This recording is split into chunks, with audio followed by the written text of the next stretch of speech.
Welcome to the Beauty and Battle podcast, where we talk about winning in marriage by waging a war. I'm Jason Benham. I've got my girlfriend / wife, Tori Benham, with me, and we are here to talk to you about how Satan tries to get you to fight face to face with your spouse, but God designed you to fight shoulder to shoulder against Satan so that you can win in your marriage. Fighting together draws you together. We cannot wait to jump in. So here we go.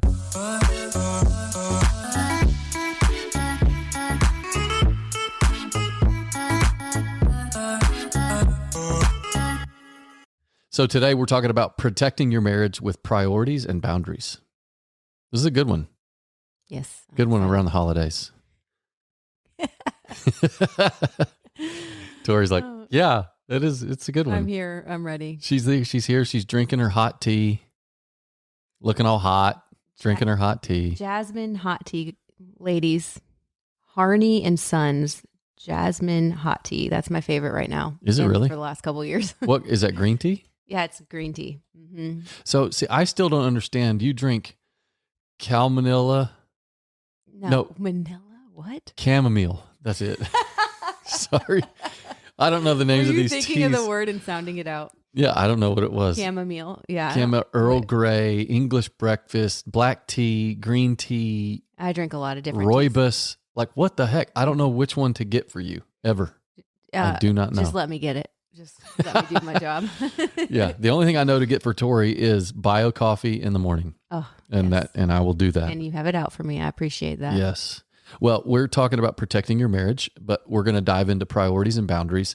Before we do, I got a great song for you. And Tori likes this. I picked it out this morning and she said, that's actually a really good song. Okay. This is Everything Everywhere Always. No, it's Everything Everywhere Always by Elijah Woods. Yeah, this is a good one. I thought Elijah Wood was like an actor, like on Lord of the Rings. I think there are two different people named Oh, okay. the same Got name. it. It's kind of a crazy thing. Because he doesn't look like Elijah Woods on Lord of the Rings. All right, here you go. Everywhere I go, wherever I stay, I'm always reminded of you every day. No matter the distance, it won't ever change that you're mine. Everything, everywhere, always. Love till it hurts, till my heart aches. The light in my world on my dark days. For always you'll be mine. Everything, everywhere, always. That's a good song. It's such a good song. I love it. It's very relaxing. Yeah, You know, when we were talking about songs, I almost wanted to do a worship song this week, really. but I figured we need to stick with the love songs, just because worship is so important in our lives with our relationships. I know for me this week, it was kind of, I hit a little bit of a brick wall with just some planning things, and I just felt really stressed and felt overwhelmed, and I felt myself just kind of like getting really easily irritated at everybody. Yeah. And just like even irritated at you for no reason at all. Honestly, there was really no good reason, but I was just like, you felt like a good target a few times, and I had to really shield you. That's funny. But I just put on this. There's just one praise and worship song that I love, and it's like when you first start listening to it, it sounds like I don't know, you wouldn't think that it'd be a great praise and worship song, but it is. If you just like hang in there until you get to the chorus. It's called "Awesome" by Charles Jenkins. Are you going to play it for us? I know I don't have it. Oh, you don't have it? Okay. Because you just played the love song, but I just feel like somebody needs to hear this. Somebody needs to listen to this song. It's called "Awesome" by Charles Jenkins and Fellowship, and it's a really good one. It's so good, and I just like for me this week, I needed something to show me that God is bigger than everything. You know, like sometimes we just get so stressed and irritated and all the things, and you just need something to break up that mindset. You know, I think for me, the mindset was like, I'm overwhelmed. I have so many things to do and not enough, you know, I need help. I need, like I can't. Right. And it was just like, it just helped me so much. I was just like, no, like it tells you everything that God is. And it just made God bigger in my mind. And I Yeah. needed that really, really bad this week. I needed God to be bigger than all the little things that were becoming bigger than God inevitably. And it's so silly when we do that, but it's so easy to do. And so anyways, Awesome by Charles Jenkins. If you're having one of those weeks where you're feeling a little overwhelmed and a little under, what is it called? Under the eight ball? Yeah. I don't know. I don't know. Whatever it is, listen to that song and it will help put things in perspective. It really is good. And, although I do have to say, I did give you a good reason to get upset at me. So Tori and I have this great tradition, and you should try it. Okay, and so obviously she's shopping for all these presents, and we have a massive family on both sides. So Tori is like, December is a work month for her, like massive work month. Yeah, like outside of, I was actually counting the amount of people that I have to buy for and think of gifts for, and Yeah. and it's not including our family, not like the six of us. Yeah. Just outside of our family, it's like 20 people. Yeah. And so it's just like kind of like to think about it's it. kind of like a full-time job in December. Butt kicker. Like just shopping for it all and trying to figure out if it's when it's coming, if it's coming, if you've ordered it online. It became a little bit of a job. Yeah. This is where the idea of just buying gift cards is perfect, or give money, especially when they're teenagers. But anyway, so Tori gets all these gifts, and typically at some point before Christmas, she has to wrap them. And when she wraps them, we go into our bedroom, and she's, we've got a bed, and then we've got a couch at the bottom of our bed. And then in front of that is, this kind of like this living area. And she sits there and she wraps these presents, and I watch Die Hard. It's one of Jason's favorite traditions. Oh, I love it. I'm terrible with that stuff. Maybe I should sit down and help you wrap. That would be hard though. Well, I'm not like, good with stuff like that. Yeah, and that's like there's a whole method behind the madness. Tori would rather me not help with that. But I watch Die Hard. So I get back from wherever I was yesterday, and I come in, and she says, I wrapped this many presents. And I was like, what? You did that without me watching Die Hard? And she snapped back at me. I was like, trust me, I have a gazillion more to go. Yeah. Don't you worry about your little Die Hard day. Die Hard day. That's funny. So anyway, that's just Tori and I letting you in under the hood right there. Yeah, I guess there was a little bit of a reason, but it was not, it really, I know what you were thinking. It's like, you're not really like have bad intentions or anything. It would just really annoy So then I go on Sonos and I play Our God is Awesome. I'm like, just listen to this. Remember God is awesome. Remember how awesome God is right now. Okay, so let's jump into the meat of what we're going to talk about today, because I originally read a little blog by Prepare and Rich, and I love getting blogs from them, and I get blogs from several other marriage sources, and they were talking about boundaries specifically in 3 areas. We'll talk about those in a minute. And as I was thinking about this, I was talking about the value of protecting your marriage. Specifically, like if you think about an expensive piece of jewelry, like in a glass case, like, I mean, if you've ever been to London and you've seen the crown jewels, you'll see that depending on how valuable they are, here's these valuable pieces of jewelry in glass cases, and they're bulletproof and all this kind of stuff. But imagine a really nice piece of jewelry in a glass case, and then you've got 3 or 4 dudes around it, and that they're doing everything that they can to try to think about ways to steal it, ways to get it, right?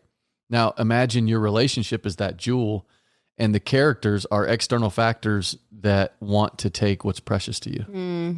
So the characters are the external factors. Yeah. And a lot of times you can't control the external factors, but you can control how you respond to those things. Yeah, so that's good. While it's not always evil in nature, those external factors have the potential to disrupt or damage the equilibrium of your relationship. And we don't want that. No. Oftentimes the biggest enemy of your relationship, it's the good things that you can do that are not the best things that you should do. It's the good things that you can do, not the best things that you should do. I'll give you an example.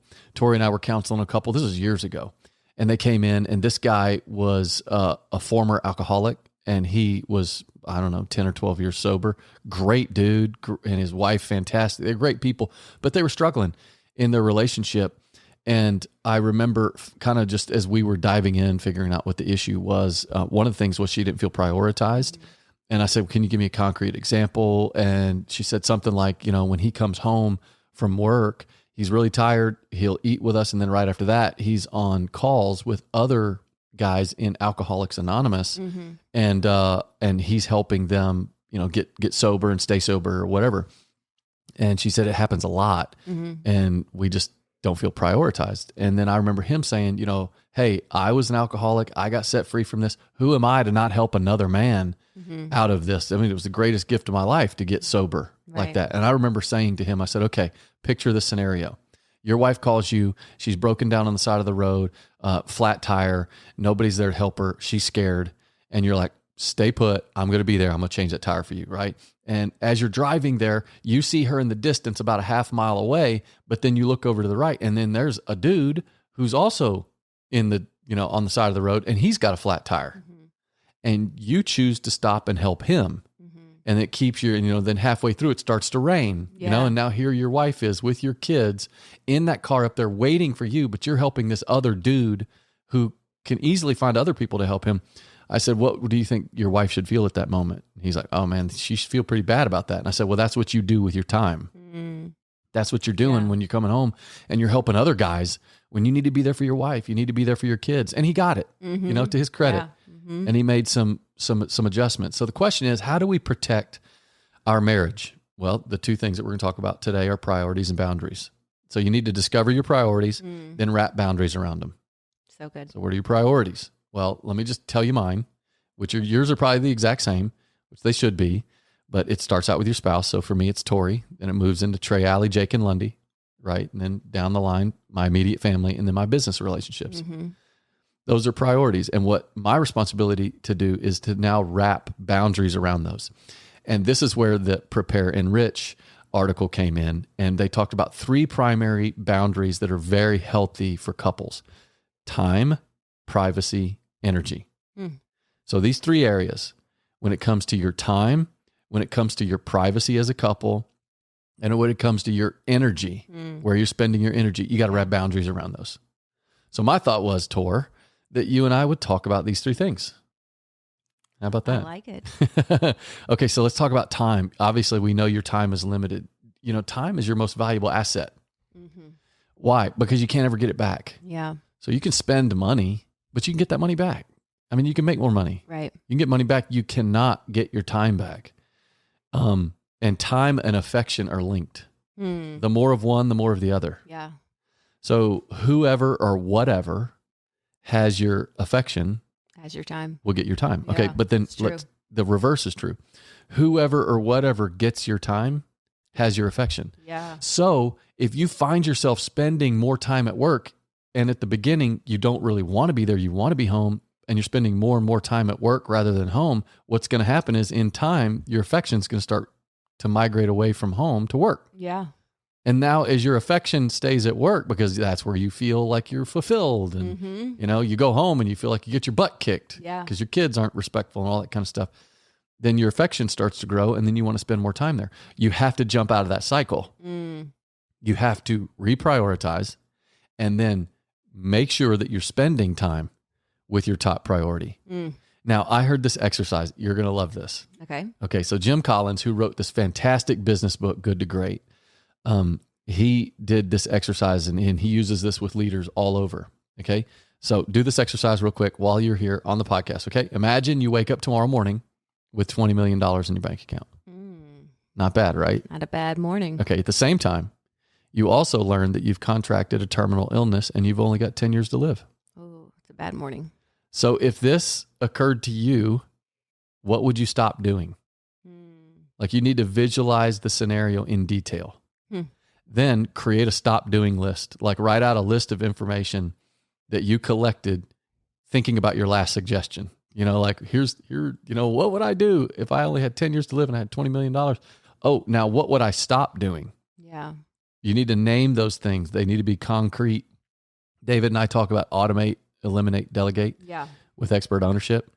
Like all entrepreneurs should think about that, but not just entrepreneurs, but every person. What can I automate in my life? What can I eliminate? And what can I delegate? Yeah. I just thought about today, I need to automate the paying of my property taxes on my personal house because every year I get this monster bill and it just drives me crazy.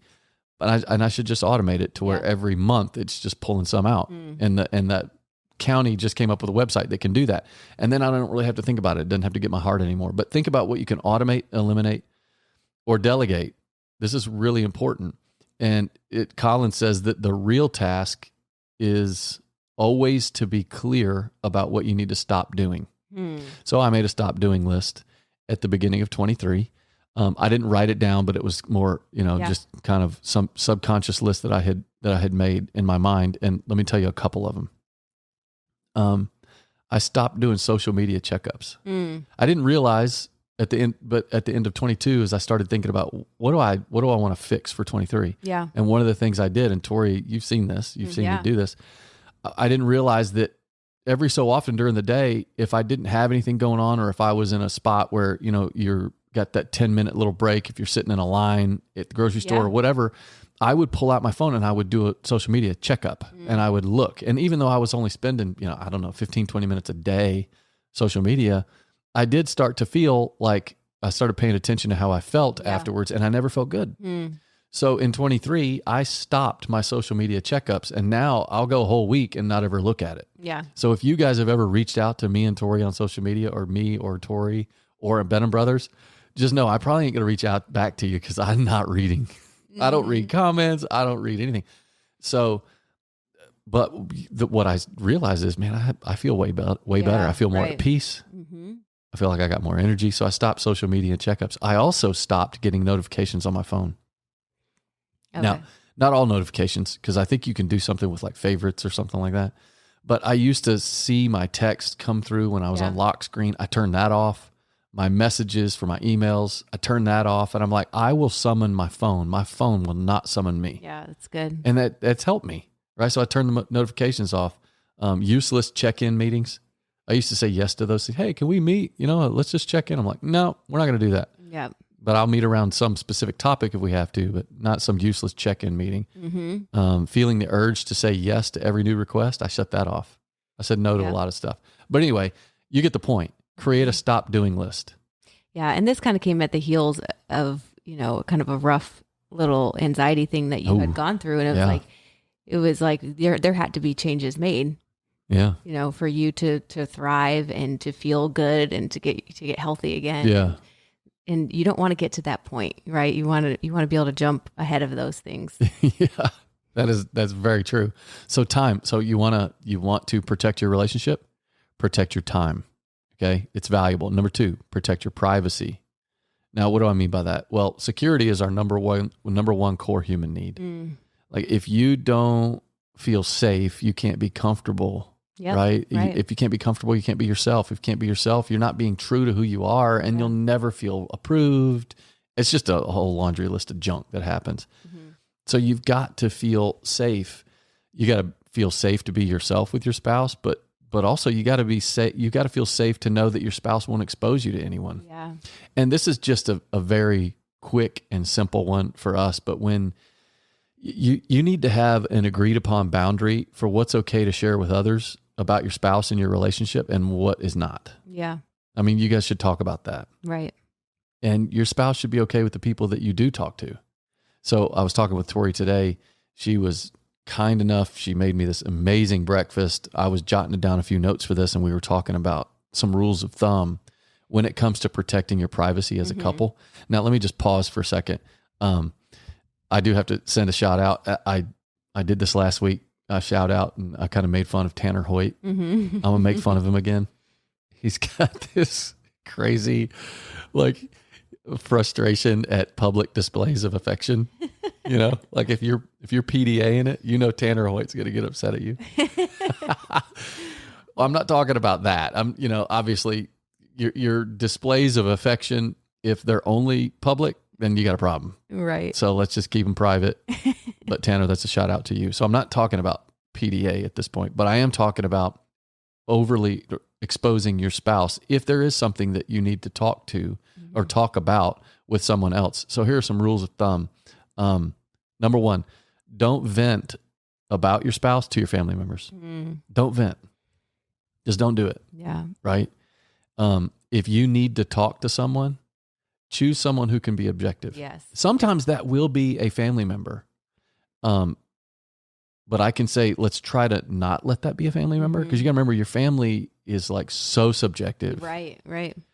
But, obviously sometimes you can go to a family member, but you have to choose someone who's wise, won't take sides, and they're spirit-filled. Yeah. Yeah, it's just getting that objective point of view. It's hard to get an objective point of view from your sister or your mother, right? Because they're on your side. They're going to be defensive for you. Now, of course, we're not talking about if there's something that needs to be discussed with a family member. If there's somebody if you're being hurt or there's abuse or anything like that, of course, you need to bring your family into it. But as a rule of thumb, if you don't want to be nitpicking your husband to your mother, she's not going to be able to handle that too kindly. And honestly, you don't want to nitpick. You don't want to vent. You definitely do not ever want to expose any weakness or issue that you're having in your relationship to your family, okay, or to their family or to anybody like that. However, there's nothing wrong that both of you go to your family together. Yeah. It's like, hey, mom, hey, dad, hey, brother, hey, sister, we're talking through this. What do you think about that? There's nothing wrong with that. Right. I'm talking That's about, good. I'm talking about your husband is struggling with this and you go to your mom and dad with it and they don't know it, or maybe they do know it and they don't like it. It's like, that has to stop. They most likely don't have the grace to handle that. Yeah, that's exactly right. So pick someone who's wise, won't take sides, and is spirit-filled. Now, if a problem persists, do everything in your power to talk to someone together. Sometimes it's good to talk alone, right? But you want to talk to somebody together where you guys are together. And if you are going to talk to somebody alone, then your spouse needs to know who that is and approve of those who you can talk to about your marriage. So that's if the problem persists. Now, there's nothing wrong with, a girl group, and somebody's like, hey, pray for my husband, him and I haven't been doing too good or whatever. It's like, okay, that's fine. There's nothing wrong with that. But you want to go and do anything that would expose something that could be, detrimental to your relationship if they found out, then it's really good for you to be able to tell your husband or your wife, whichever one, like, hey, we need to be talking with somebody about this. You want to talk together? You want to talk separate, whatever, and then just bring them into it. And that'll really protect your relationship, right? That's good, yeah. The key is just don't do something secretive or sneaky that you would hate to be found out. Right. You don't want to do that. Okay, so that's privacy. So you want to protect your time. You want to protect your privacy. And lastly, you want to protect your energy. So similar to time, you only got so much of it. But unlike time, with energy, it's easier to expend more than we have. Yeah. It was just terrible. And then it leaves us feeling burnt out. So then we don't have the physical, mental, or emotional energy to do things with our spouse, to be there for our family, because we spent it elsewhere. Yeah. So you can spend more energy than what you have, but you never get it back. Yeah. So it's like time, but it's not quite like time, right? So the key is you got to set boundaries to help limit your energy spent on those external things. And that's going to ensure that you have enough left in the tank to give to your spouse and family. So let's look at this real quick, Tor, and then we're going to be done. If we look at several areas, physical, mental, emotional. So physical energy. What do you need to say no to that's causing you to fall asleep too early at night? Yeah. Like what's making you too tired? Yeah, just pay attention to those things. Yeah. Like for me, I was noticing that I was just getting really tired around 3:00 and went to a nutritionalist, kind of broke everything down, got blood work done, talked about my workouts at CrossFit. And she's like, what kind of cardio are you doing during the day at CrossFit? And as I'm going through it with her, she's like, that's too much. At your age, I just had hit 40 when I had gone to her, and she's like, once you hit 40, you gotta cut down on the cardio. Yeah. And she started kind of like telling me what was happening, inside of my body. She's like, you're expending all your energy at CrossFit. And then that's when I made a change. I'm like, okay, I'm going to cut back on cardio because that's just zapping me. And so I made the changes, doing more, resistant work than cardio, cutting back on the cardio bit and feeling a lot better. Like huge, like there was a huge shift. Yeah. It's just paying attention. Like if you're exhausted, what is exhausting you? What kind of changes can you make? It's funny you say that because I realized that I was crushing the sauna. Yeah. I was nailing. Sauna. I would go work out and then I would sit in the sauna, right? And of course, I was replenishing myself with electrolytes and food and all that, but I was zapped around 1 o'clock because that sauna, it's good for you, and it'll cleanse you and it does all that stuff. But if you do it too long, too much, it zaps you. Mm-hmm. So figure out what is it that you need to fix on the physical side. Maybe you need to say no to that 5 a.m. solo run so you can do a partner workout with your spouse. Or don't play that 4-hour round of golf in the middle of the day because you got young kids who need your energy when you go home. Mm-hmm. Like whatever it is physically, make that decision and wrap a boundary. Okay, so that's physical. How about mental? Maybe take less meetings so your brain isn't on 100% of the time while you're gone from the house. That's important because you don't need all those meetings. You don't. Or if you're just around people all day, eat lunch in your car away from everyone else so that you have peace and quiet. Yeah. That will rejuvenate you. So when you go home, you'll have some mental space to listen to your daughter ask you 1,000 questions. Not speaking from experience here. Or you're on your ride home, play soft music. Yeah. So that when you go home, you feel energized. Also paying attention to your thoughts. Yeah. If you're thinking a lot of negative thoughts, that is taking a lot more energy than you realize. Yeah. And so you got to take those. If there's this cycle where you're repeating this negative thought over and over again, there's something you can do about it. Like you can't. You have to do something to stop that thought. That is true. To replace it with a more positive and life-giving thought. Otherwise, you will be zapped from your negative thinking. I speak from experience. That's the best point, actually, of all. Like, just pay attention to what you're thinking. Think about what you're thinking about. Yeah. And then just know that if you let yourself dwell on negative thinking, you are literally going to become a shell of the person that God made you to be. So it's physical, it's mental, but it's also emotional. And this one is so important. You got to limit the amount of emotional support that you give to others, especially a friend who's chronically upset. They have some chronic problem or whatever. Like you don't want to be the person who always has another person where they're dumping their emotions on you. And especially if you're the type of person like Tori who carries emotions. There are people that carry emotions. It's the nature of who you are, that you might be more of an empathetic person. If that's the case, you have to go somewhere in your heart and mind when someone continually dumps on you. And then you have to draw a hard line and say, look, before you come to me, you got to go to God.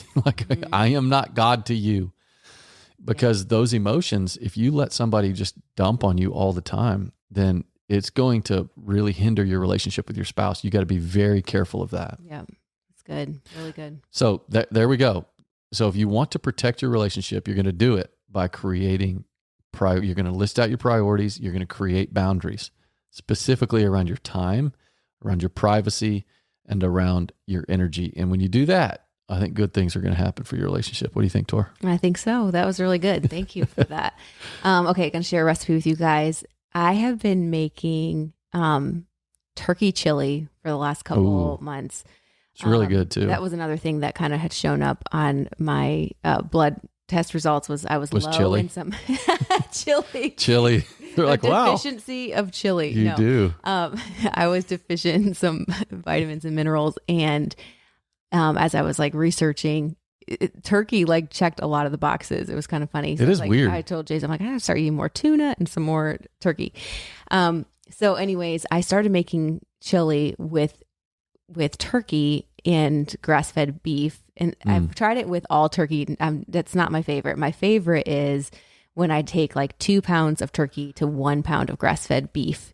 And so anyways, I'll share with you guys the recipe. It's a lot of green peppers, which is really rich in vitamins as well. And so you feel like you're getting a good balance of protein and vegetables. It's a ton of tomatoes as well. So anyways, I'll share it with you guys. I like it so much better really than good. full beef turkey or chili. I think I don't know if you love it as much as I do, but no, it's really so good. good. I mean, it was so fantastic, hearty. except that she forgot to put salt in it. Oh, the last time I forgot to put salt. I was like, hey, this is great. It's kind of bland, but it's good. Yeah, just quick fix, added some salt, and it was money. Yeah, it was money for so sure. I'll share that with you guys. on Jason Tori Instagram. And then I have another really good one for next week, but you guys You can't give it yet? Yep. Okay. Well, I can tell you this. Tori made 4.5 dozen Ranger cookies, which are amazing. She put them in the freezer. And So I made them because I really wanted the kids, Trey's at High Point, an hour away. Yeah. He's coming home on the weekends, which is like super fun for us. And then Allie's coming home next weekend for Christmas. I'm like, I'm going to make a ton of frozen, Ranger cookies. Everyone loves them. And then we can just be popping them in the oven whenever we want at easy will. peasy. Guess what, guys? 1 week. They're gone. Trey came home yesterday and I'm like, I've got Ranger cookies in the freezer. And Jason goes, we do? I'm like, yeah, what are you talking about? You've been eating them all week. He's like, yeah, exactly. Yeah. No, it's not that I've been eating them. It's that I ate them. There's a big difference. He's like, me and Lundy, I think, ate those. Well, I Throwing do have Lundy to under admit, the bus. Lundy loves them as much as I do, but I really have a problem. So she made that, and then she's got the incredible cinnamon sourdough. Did you do that recipe? Oh, I haven't done that one yet either. We got a couple good ones coming up. Oh my gosh.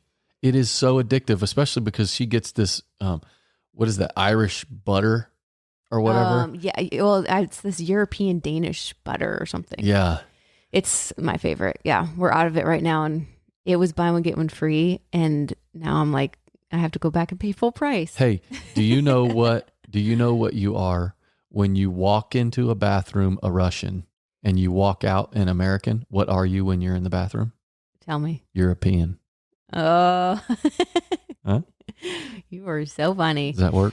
No. Okay. Well, speaking of European butter. European. You know what? I got to take a leak. So we're going to get off this podcast. Okay. We'll see you guys next week. All right, guys. And we love you. Okay. Hey, by the way, Tori and I have a new book we just released. Yes. Yes. I'll throw a link on our social medias, but we are releasing Marriage A to Z, 30 Principles to Transform Your Relationship. We wrote it as a 30-day devotional. Yeah. And so where you read it once a day, and then there's a little honeydew exercise for you to do with your spouse. And it's all easy stuff. It is. And I mean, you can get through it like, what do you think? very easy. Under 2 minutes, like a day? Yeah. It's probably 2 or 3 minutes a day. Yeah. And just helps get your mind on your spouse. Yeah. It's really good. And if you took our 5-day marriage challenge, have actually been emailing one a day, one principle per week to you. But now we've got it in book format, and it's kind of a so cute book, cute. right? It is so It's cute. a great little stocking stuffer. It's a perfect stocking stuffer, honestly. So it's I on didn't even Amazon. know that you were going to throw that out there. Well, I wasn't. It but, is It's an adorable little book, and I think you guys will really like it. Jason, you worked really hard on it. So Marriage I'm really A proud to of you. Z, 30 Principles for Relational Transformation. I think I got that right. I hope I got that right. I'm messing up my Somewhere own in that subtitle. Something about 30 and niner. All right. Okay, Hey, guys. guys. Fun hang. Talk to you soon. See ya.